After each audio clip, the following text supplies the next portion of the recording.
Alalavitra an'izay ihany sika feom-pelantanan'ny fitsarana ny raharaha hoy Andriamatoa Jacques Ulrich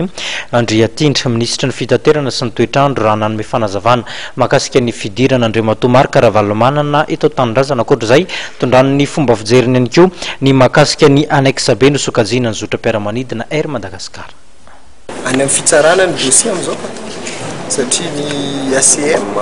araka ny voalaza teo dia tokony andraikitra miresaka sécurité sy sûreté aérienne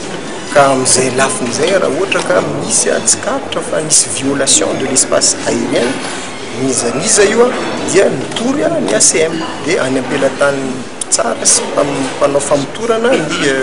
ny raharaha amin'izao ka tsy soutenina mihitsy ny ministère mikasika raha ohatran'izay manko dia efa lasa resaka politique le izy efa ny ACM dia araka ny voalaza ambenimbeny dia tsy tokony mitsabaka amin'ny resaka politique zany ny ACM misaraka tsara zany au niveau technique misy ny violation de l'espace aérien zay amin'izay toe-javatra zay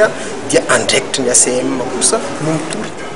mitory an'izay violation de l'espace aérien zany any amin'ny firenena kafa anie zany violation de l'espace aérien zany ka mety migy mihitsy no mitifitra ny aéroplane fa tsika moa tsy manana an'izay dispositif zay dia ny zavatra natao ny ACM dia mitory mbola tsy fantatra hoe iza ny voahoihoy ao anatin'izay fitoriana zay. Annexe B efa eo amin'ny 80 eo zao ny défaillance sy ny imperfection 6 ho hatsaraina zany hoe efa misy ezaka lehibe raha ohatra ka tany valonjato izy tany amin'ny voalohany amin'izao izy efa 80 ka misy matoky fa amin'ny taona ho avy efa tsy ao anaty zao ezaka ataontsika zao dia ao anatin'ny fialana amin'izay annexe B zay.